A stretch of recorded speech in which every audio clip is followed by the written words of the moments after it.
Témoignage d'un imam revenu de la mort, il donne un message fort aux musulmans du monde entier. Je suis un imam qui a donné sa vie à Allah. Je vis aux États-Unis. Mais un jour est arrivé où tout ce que je connaissais a volé en éclats. À ce moment-là, ma famille, mes amis et même ma foi ont semblé disparaître. Pour vous aider à comprendre l'ampleur de ce jour, je dois vous ramener au moment où tout a changé. C'était l'année de mes 62 ans lorsque j'ai reçu la terrible nouvelle, j'avais un cancer du pancréas, stade 4. Les médecins m'ont dit que mon temps était compté et leurs paroles m'ont profondément touché. Pourtant, au milieu de leur diagnostic clinique, j'ai trouvé quelque chose en moi qui m'a ancré. Je savais que cette maladie était une épreuve d'Allah, tout comme l'épreuve à laquelle a été confronté le prophète Ibrahim, à qui on a demandé de sacrifier son fils au nom de la foi. Mon épreuve était cette maladie, mais ma détermination dans ma foi était inébranlable. Chaque séance de chimiothérapie était une épreuve en soi. Alors que j'étais assis sur une chaise d'hôpital, les produits chimiques qui parcouraient mon corps m'affaiblissaient, je trouvais du réconfort dans une seule chose, la prière. À chaque tremblement de mon corps, je m'accrochais à ma foi, murmurant mes supplications encore et encore. Chaque soir, alors que j'étais allongé dans mon lit, je disais, si je meurs ce soir, ô Allah, laisse-moi te rencontrer. Cette prière devint mon refuge, ma source de force dans l'obscurité. À la fin, mes prières furent exaucées, mais pas de la manière que j'avais imaginée. Un après-midi, après être rentré chez moi après une autre séance de chimiothérapie épuisante, j'ai commencé à ressentir une étrange oppression dans la poitrine. Au début, j'ai cru qu'il s'agissait d'une crampe, mais elle s'est rapidement intensifiée, bientôt, respirer est devenu un véritable combat. La panique a commencé à monter en moi lorsque j'ai vu les infirmières et les médecins se bousculer autour de moi. Ils appuyaient sur ma poitrine, pratiquant la réanimation cardio-pulmonaire avec une urgence frénétique. Ce qui m'a étonné à ce moment-là, c'est la sensation que je n'étais plus dans mon corps. J'observais tout d'en haut, comme si mon âme s'était séparée de ma forme physique. Comment était-ce possible? Ma conscience n'aurait-elle pas dû cesser quand mon cœur s'est arrêté? Et pourtant, j'étais là, à regarder mon corps sans vie, toujours pleinement conscient de tout ce qui se passait autour de moi. Je suis là, avais-je envie de crier, mais personne ne pouvait m'entendre.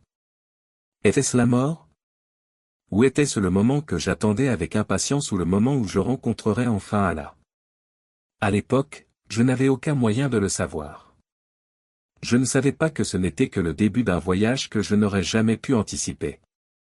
Un voyage qui mettrait à l'épreuve non seulement mon corps, mais aussi mon esprit. Lorsque j'ouvris les yeux, je me retrouvais désorienté. Au début, je ne parvenais pas à me situer exactement où j'étais. Je voyais le plafond d'une chambre d'hôpital, mais quelque chose était étrange. J'avais l'impression de le regarder d'en haut, détaché. Lentement, la scène sous moi devint plus claire. Là, dans le lit en dessous de moi, gisait un homme immobile. Les infirmières pressaient d'urgence sur sa poitrine, et j'entendais un médecin crier, compression thoracique. Continuez à accélérer. Pendant un instant, la confusion s'est installée. Est-ce moi, me suis-je demandé, incrédule. Juste à ce moment, une lumière est apparue devant moi.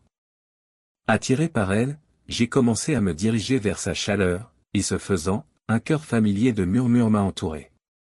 Ces sons lui m'étaient si profondément familiers, comme s'ils m'avaient accompagné toute ma vie.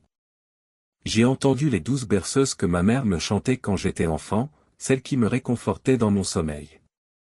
J'ai entendu les prières que mon père récitait chaque soir avant la dame, ces mots qui m'avaient ancré dans ma foi depuis mon enfance.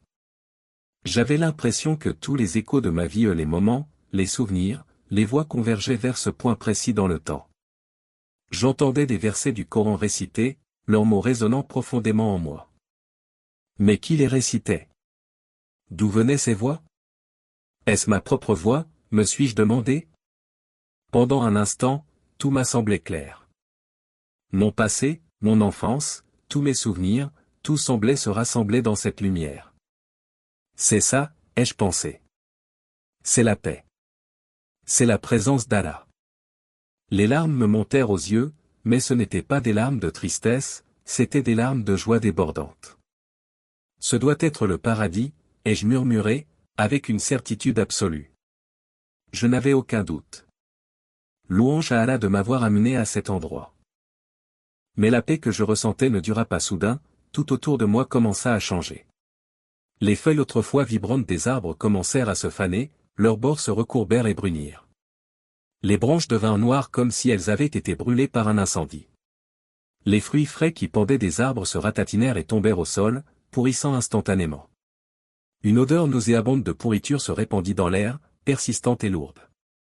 Les feuilles continuèrent de tomber, tandis que les branches devinrent raides et sans vie, comme si la vie même qu'elles contenaient avait été vidée.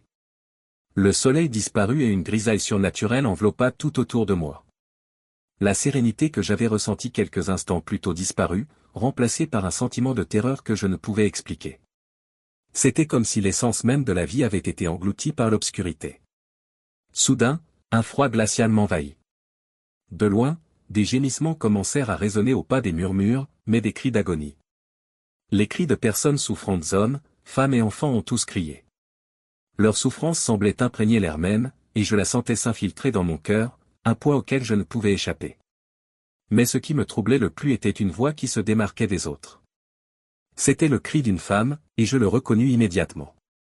C'était la voix de ma mère. « Aie pitié ! Aie pitié !» cria-t-elle dans une angoisse désespérée. L'obscurité autour de moi s'approfondit, mais cette obscurité n'était pas la simple absence de lumière que l'on rencontre quand on ferme les yeux. Non, cette obscurité était bien plus oppressante. Elle m'étouffait, m'entourait et menaçait de me consommer. C'était une obscurité qui résonnait dans mon esprit à un vide immense et sans fin. Il n'y avait aucune direction haut ni haut, ni bas. Juste une obscurité écrasante, étouffante. Et pourtant, dans ce vide étouffant, une voix se fit entendre, profonde et résonnante, comme si elle était juste à côté de moi, vibrant jusqu'à ma poitrine. La voix grondait, « Ked, tout va maintenant être révélé. » À ce moment-là, j'ai compris avec une clarté glaçante que c'était l'enfer. C'était l'endroit contre lequel Allah nous avait mis en garde, et je m'étais en quelque sorte retrouvé ici. Pourquoi étais-je ici? Je ne pouvais pas le comprendre. Je suis un imam. J'ai consacré ma vie à servir Allah. Pourquoi, alors, avais-je fini dans cet endroit? Mais il n'y avait pas de réponse, seulement le silence. Le silence oppressant pesait sur mon esprit, et alors que je luttais pour lui donner un sens, j'ai vu quelque chose devant moi ou un trône. Il se dressait sur une estrade, imposant et inflexible. Quelqu'un était assis dessus. Quand j'ai vu qui c'était, mes genoux ont fléchi et je me suis effondré. Non, non, ai-je pensé, hébété. Ce n'est pas possible. Ce doit être une illusion. Assis sur ce trône, attaché et entravé par des chaînes, se trouvait un homme. Et dès que j'ai posé les yeux sur lui, je l'ai reconnu.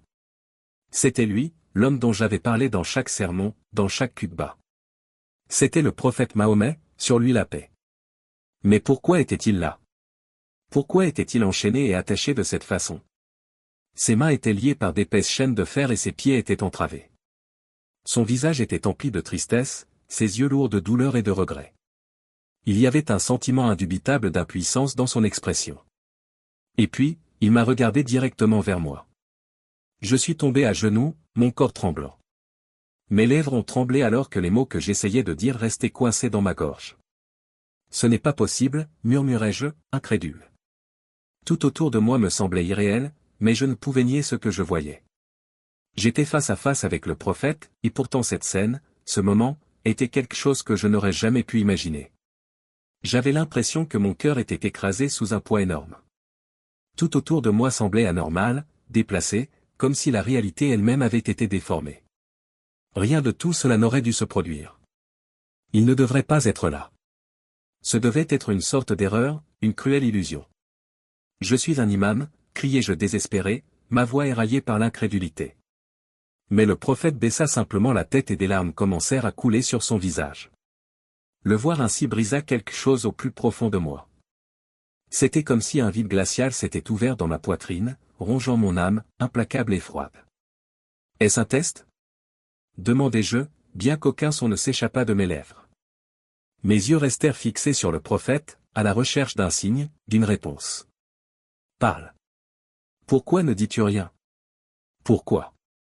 Ma voix, désormais silencieuse, exprimait un désespoir que moi seul pouvais ressentir.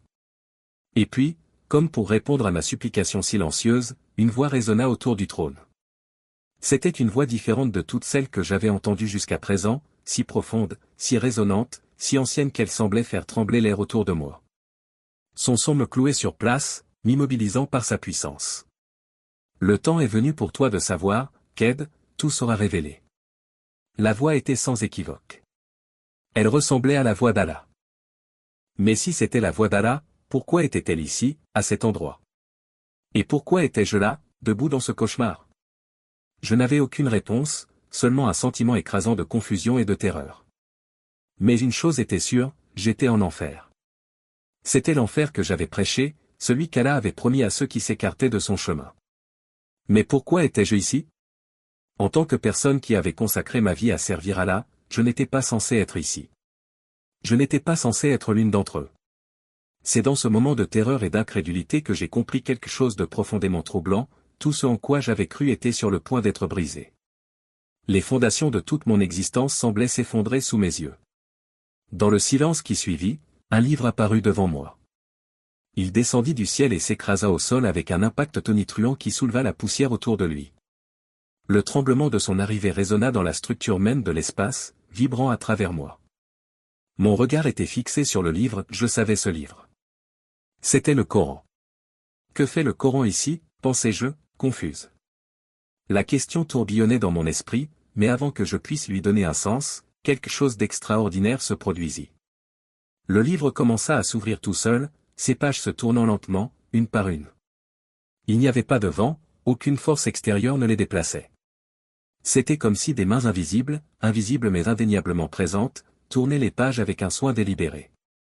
Je ne clignais pas des yeux. Je ne pouvais pas. Mes yeux étaient fixés sur les pages, mon esprit s'emballait pour comprendre ce qui se passait, mais tout ce que je pouvais faire était de regarder dans un silence stupéfait le Coran ou la dernière parole d'Allah à l'humanité où se déroulait devant moi. Ce devait être un signe. Ce devait être une réponse, un indice qui révélerait la vérité de ce moment inimaginable. Alors que je me tenais là, encore sous le choc de l'obscurité et de la confusion, j'entendis une voix. Cette voix ne ressemblait à aucun son que j'avais jamais entendu auparavant. Elle était plus profonde, plus puissante que tout ce que j'aurais pu imaginer. J'avais l'impression qu'elle pouvait ébranler les cieux et la terre. Sa netteté transperça mon cœur, faisant trembler chaque fibre de mon être. Qui est Allah, Khaled? T'es-tu déjà posé la question? Les mots restèrent suspendus dans l'air, et quelque chose en moi se brisa. Un frisson glacial me parcourut l'échine, et je pris instinctivement ma tête dans mes mains, comme pour me protéger du poids de la question. Quel genre de question est-ce? Qui remettrait jamais en question Allah? Je murmurai, la voix tremblant de panique. Mon cœur s'emballa, mes pensées s'éparpillèrent. Ce devait être un test, une épreuve, il n'y avait pas d'autre explication. Je reconnus cette voix. Ce devait être la voix du Seigneur dont j'avais parlé d'innombrables fois dans mes sermons, dans chaque sermon que j'avais prononcé. Avec une urgence nouvelle, j'élevai la voix, mes mots tombèrent avec confiance, il est le Créateur de toutes choses. Il est Allah, le plus miséricordieux, le plus compatissant. J'essayais de me convaincre que j'avais bien répondu, mais la voix ne semblait pas répondre ou peut-être si, mais elle ne semblait pas s'en soucier. Comment sais-tu qu'il est le Créateur de toutes choses, Khaled? As-tu déjà vraiment réfléchi à cela? La question me frappa comme un coup de tonnerre. Je me figeai sur place. Mon visage pâlit et une sueur froide inonda ma peau. Je ne m'étais jamais posé cette question auparavant. Je l'avais toujours accepté comme un fait, Allah est le Créateur, et cela suffisait. Mais maintenant, dans le silence de ce lieu, j'étais confronté à ma propre ignorance. Qui est Allah? Je ne m'étais jamais vraiment posé cette question. J'avais parlé de lui, je l'avais loué, j'avais prêché sa grandeur, mais l'avais-je jamais vraiment compris au sens le plus profond du terme? Suffisait-il de savoir qu'il avait tout créé, ou bien me manquait-il quelque chose de plus? Le Coran continuait à se dérouler de façon étrange et inquiétante. Les pages se mirent à tourner plus vite, comme poussées par une force invisible. Une à une, des images commencèrent à surgir des pages. Au début, elles me parurent comme des volutes de poussière, brumeuses et indistinctes. Mais ensuite, à mesure qu'elles devenaient plus claires, je reconnus la scène qui se déroulait devant moi. C'était une ville. Et pas n'importe quelle ville, c'était la Mecque. Mais ce n'était pas la Mecque que je connaissais. Cette Mecque était différente. La Kaaba se trouvait au centre, mais elle était entourée d'idoles. Les gens marchaient autour, tenant de l'encens dans leurs mains, offrant des prières non pas à Allah, mais à leur Dieu. Il y avait 360 idoles autour de la structure sacrée, chacune représentant une divinité différente. Cette vue me choqua profondément. La Kaaba, le cœur même de l'islam, était entourée d'idoles ou une image du polythéisme dont je n'avais lu que dans les livres d'histoire, mais elle était là, vivante et réelle devant mes yeux. Le poids de la scène pesait sur moi. J'avais l'impression de revivre un moment du passé, une époque antérieure à la venue du prophète Mahomet, sur l'île à paix, où la Kaaba était remplie d'idoles et de faux dieux. Mais à présent, dans cet étrange moment, j'avais l'impression que c'était le reflet de quelque chose de bien plus profond, quelque chose que j'avais besoin de comprendre. Qu'est-ce que c'est? Comment est-ce possible? La Kaaba n'est-elle pas la maison d'Allah? Murmurai-je, la voix tremblante d'incrédulité. La voix qui me guidait, implacable et inflexible, reprit la parole. C'est la Kaaba avant l'islam. Regarde les idoles, Khaled. Reconnais-tu leur nom? Allah, Mana, Al-Uzza, et encore un autre. Les noms au même nom dont j'avais parlé tant de fois dans mes sermons, pour avertir les autres des dangers du polythéisme. Oui, oui. Ce sont les dieux de l'ère de l'ignorance, les idoles pré-islamiques, me dis-je, comme si j'essayais de convaincre mon propre cœur. Je sais cela. Cela doit faire partie du test. Je me suis réconforté en pensant que je comprenais, que je pouvais donner un sens à cette étrange vision. Mais la voix n'avait pas fini. Elle voulait m'en montrer plus, approfondir. Où ont-ils placé Allah, Khaled? Où était-il dans la Kaaba? Je me suis figé, confus. La question me transperçait et je luttais pour trouver une réponse. Allah n'était pas une idole. Allah est plus grand que tous, au-dessus de tous, ai-je crié, presque désespérément. Cela me semblait si clair, comment aurait-il pu en être autrement? Mais la voix, calme et persistante, a insisté. Mais les gens ne priaient-ils pas à la même avant l'islam, Khaled? Tout à coup, un éclair de compréhension m'a frappé, comme un éclair déchirant le brouillard de mon esprit. Oui, oui. Les Arabes croyaient en Allah avant l'islam. Mais cet Allah était au-dessus de leurs autres dieux. Ils voyaient Allah comme la divinité suprême, et c'est pourquoi nous disons qu'Allah est un, ai-je répondu, ma voix plus sûre, comme si j'avais résolu l'énigme. Mais la voix est revenue, plus provocante qu'avant. Alors qui était cet Allah, Khaled? Mon cœur a fait un bond. Que veux-tu dire par « qui » ? Allah et Allah, ai-je crié, essayant de m'accrocher à la certitude que j'avais construite pendant tant d'années. Mais en moi, quelque chose a changé, un petit doute troublant a pris racine. Je ne m'étais jamais posé cette question auparavant. Qui était Allah? Comment avais-je pu ne pas m'en être posé la question auparavant? L'énormité de la question m'a submergé. Avant que je puisse rassembler mes pensées, une autre image est apparue devant moi. Cette scène était encore plus ancienne, encore plus lointaine. Ce n'était plus l'Arabie maintenant. C'était le pays de Canaan, un endroit que je n'avais étudié que dans l'histoire. Les gens étaient rassemblés autour d'un temple. Ils tenaient des bols remplis d'offrandes, des fruits, des céréales et des sacrifices d'animaux et entouraient un autel. L'air était chargé d'encens et il y avait dans l'air une étrange impression de rituel. J'ai reconnu la scène, même si je ne l'avais jamais vue auparavant. C'était ancien, primitif et pourtant étrangement familier. Les gens qui entouraient l'autel n'étaient pas différents de ceux que j'avais étudiés dans les livres, les anciens fidèles qui se prosternaient devant leur Dieu dans des temps très lointains. Mais ce qui me troublait le plus, c'était le sentiment d'avoir déjà vu cela auparavant, pas seulement dans les manuels, mais dans le monde où je vivais. J'ai reconnu les gens où c'étaient des Cananéens, connus pour leur profonde dévotion au culte des idoles. Mais en regardant de plus près, une soudaine horreur s'est emparée de mon cœur. Là, dominant leur tête, se trouvait une grande idole devant laquelle ils se prosternaient. Mon cœur s'est arrêté lorsque je l'ai reconnu. Le nom de l'idole était Baal. Mes genoux se dérobèrent sous moi.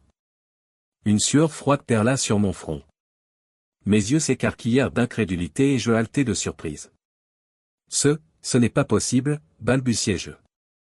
La simple vue de Baal de Boula, si vivement réelle, brisa quelque chose en moi. En regardant l'idole, je remarquai une inscription gravée sur son corps. L'écriture était inconnue mais étrangement familière, une écriture ancienne qui ressemblait à l'arabe. Mais il y avait un mot qui ressortait si clairement qu'il me frappa comme un éclair, elle. Je connaissais ce mot. Elle était l'ancien terme pour Dieu, utilisé dans les anciens textes hébreux pour désigner le Créateur. C'était un nom qui avait traversé les siècles, s'étendant à travers les cultures et les religions. Comment cela a-t-il pu être ici, me demandai-je, l'esprit en ébullition. Comment ce terme ancien, lié à Dieu, pouvait-il être gravé sur le corps d'une idole? La voix, toujours présente et plus profonde maintenant, murmura à nouveau, se rapprochant comme si elle était juste à côté de mon oreille. Baal. Le nom Allah que les Arabes utilisaient. Tu n'y avais jamais pensé avant, n'est-ce pas, Khaled? Ces mots me frappèrent comme un coup de poing dans le ventre. Le nom Allah. Mes pensées commencèrent à se démêler. Est-ce possible? Le nom d'Allah avait-il été utilisé par d'autres, dans d'autres lieux, bien avant l'islam?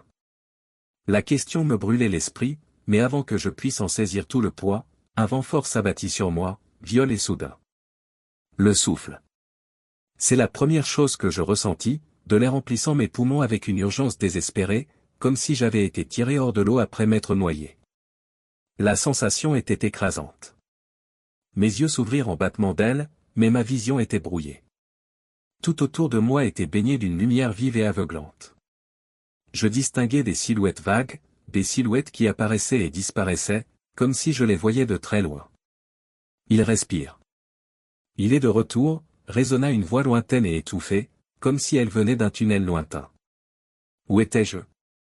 La douleur dans mes poumons eut une sensation aiguë et angoissante et les halètements désespérés et superficiels m'ont fait prendre conscience d'une chose singulière. J'étais en vie. Je respirais. Suis-je en vie? Cette pensée résonna au plus profond de mon esprit, une question que je parvenais à peine à saisir.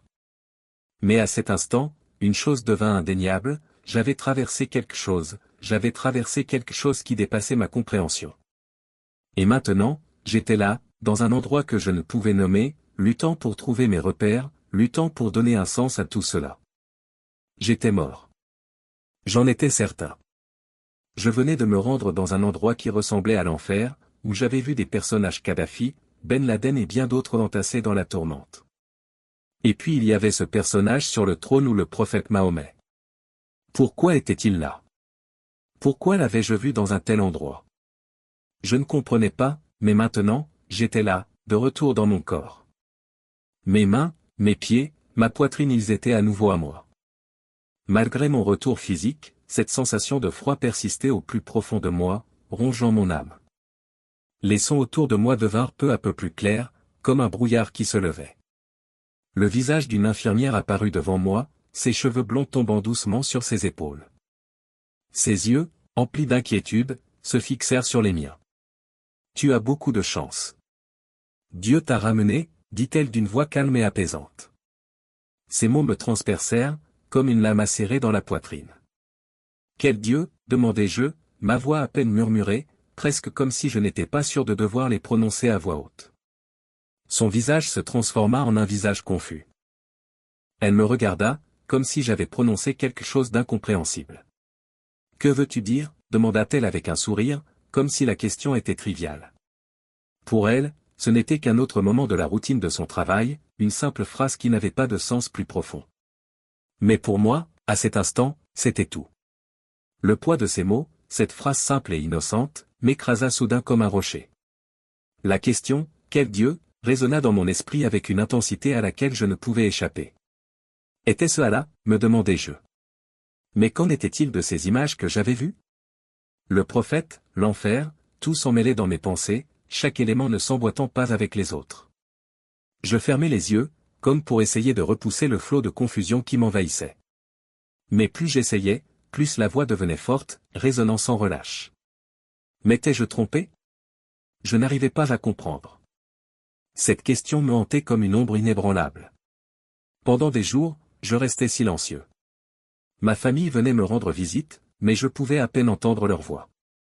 Ma femme était assise à côté de moi, me tenait la main, sa présence était chaleureuse et réconfortante, mais je ne ressentais rien. Mes petits-enfants se rassemblaient autour de moi, leur rire et leur bavardage remplissaient la pièce, mais tout cela semblait lointain. Je ne voulais rien ressentir.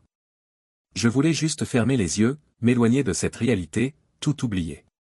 Mais j'avais beau essayer de m'enfuir, ces images ne me quittaient pas Mahomet, l'enfer, les visions tournaient dans mon esprit, tourbillonnant comme un tourbillon violent, rendant impossible de trouver la paix. Un matin, il est venu un prêtre. Au début, je ne lui ai pas prêté beaucoup d'attention. Il portait une robe blanche et tenait une Bible à la main. Il était assis tranquillement à côté de moi, sans dire un mot. Que faisait-il ici? Il était prêtre, et nous étions en Amérique, alors peut-être que des visites comme celle-ci étaient normales, une partie de sa routine. Mais alors qu'il était assis là, un sentiment de paix inconnue semblait s'installer en moi, comme si sa seule présence apportait un certain réconfort, même si je ne comprenais pas pourquoi. « Bonjour, Ked, dit-il doucement. Je veux te parler. » « À moi ?» demandai-je en tournant la tête pour lui faire face. Ma voix était rauque, cassée et désespérée, comme celle d'un homme qui venait de revenir des profondeurs de l'enfer. Le prêtre sourit gentiment, imperturbable face à mon ton. « Oui, avec toi. » Il posa doucement la Bible sur ses genoux et me regarda, silencieux.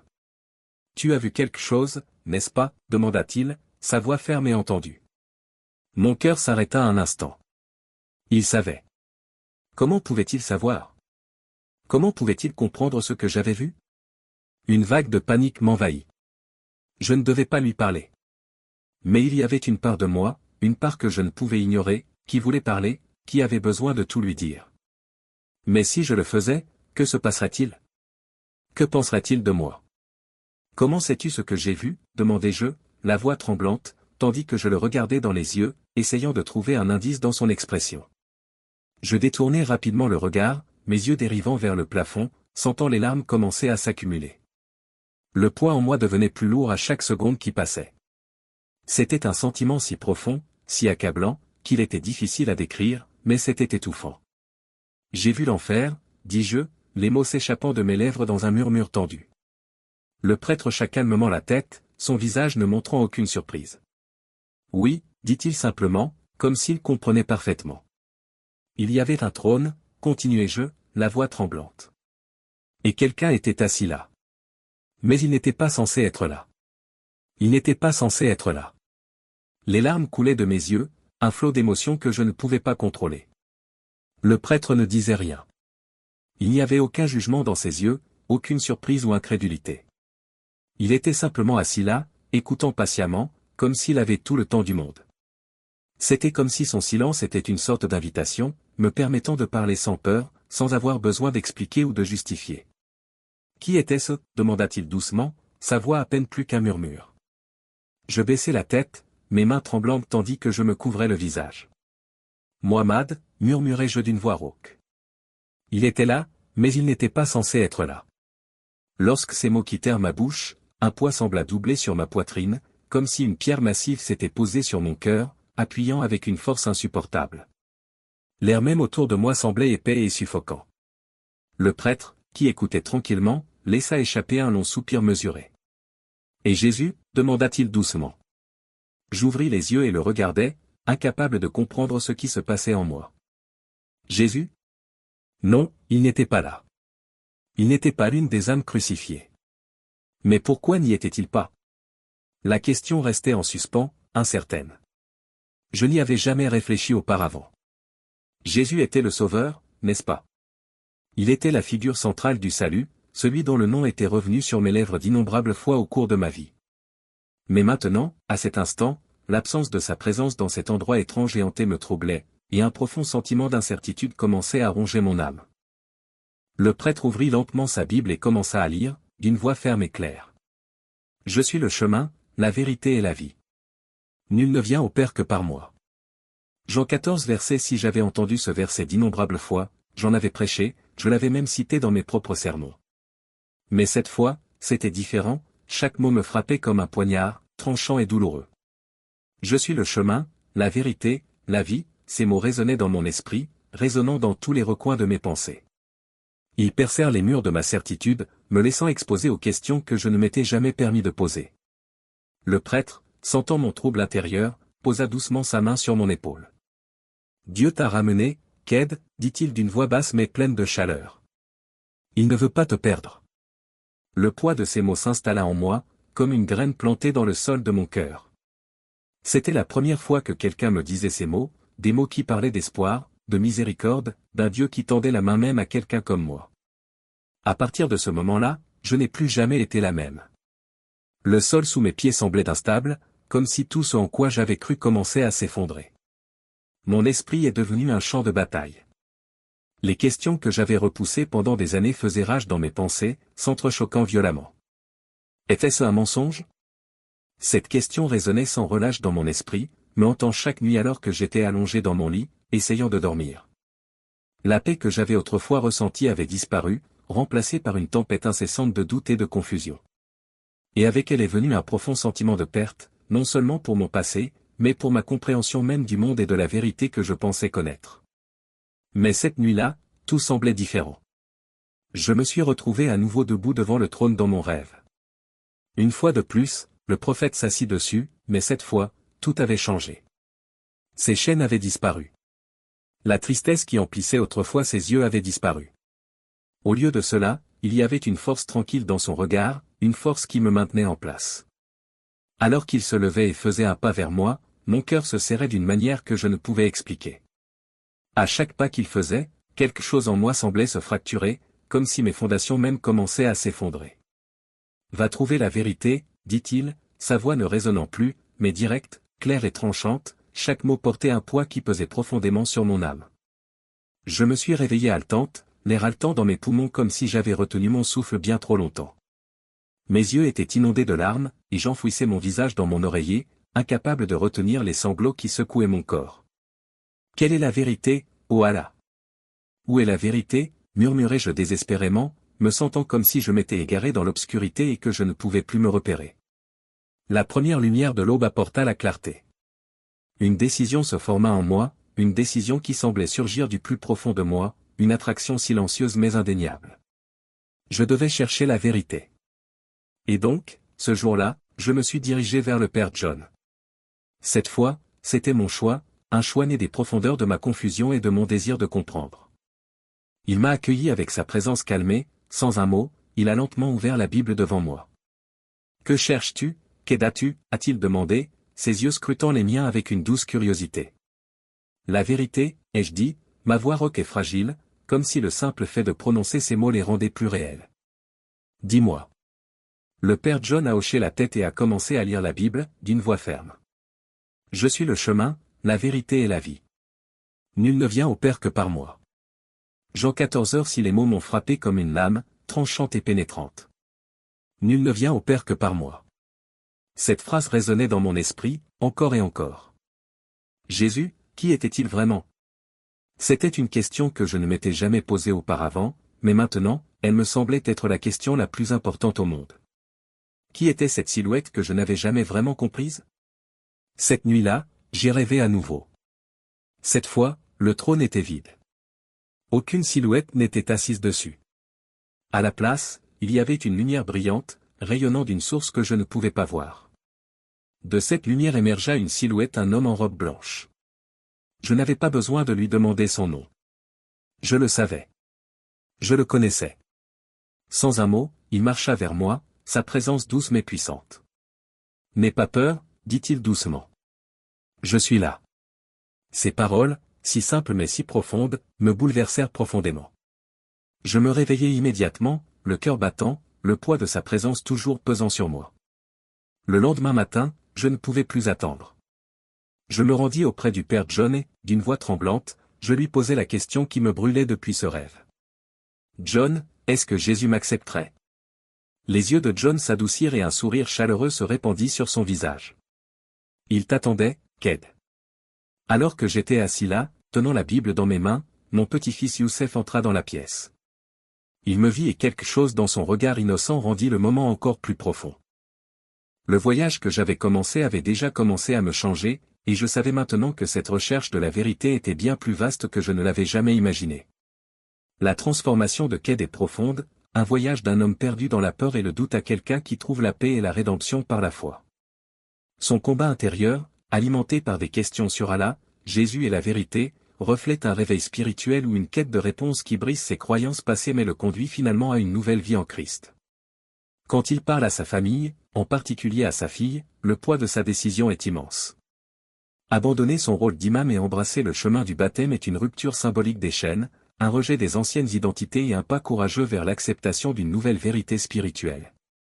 Le rejet par sa famille et sa communauté, bien que douloureux, ne l'ébranle pas, au contraire, il marque le début d'une connexion plus profonde et plus épanouissante avec Dieu. Le baptême symbolise sa renaissance, un moment puissant où il fait l'expérience de la guérison, non seulement de sa maladie physique, mais aussi des fardeaux mentaux et spirituels qui pesaient sur lui depuis des années. La présence de paix et de lumière qui l'enveloppe après son baptême reflète le renouveau intérieur qu'il éprouve, confirmant sa foi retrouvée et son lien avec Jésus-Christ. Le parcours de Kate témoigne du pouvoir transformateur de la foi. Dans ces derniers mots, merci de m'avoir attendu, Jésus. Merci de m'avoir trouvé, nous voyons l'aboutissement de son éveil spirituel. Il a trouvé la vérité qu'il recherchait si désespérément et, dans les bras de Jésus, il est vraiment vivant pour la première fois.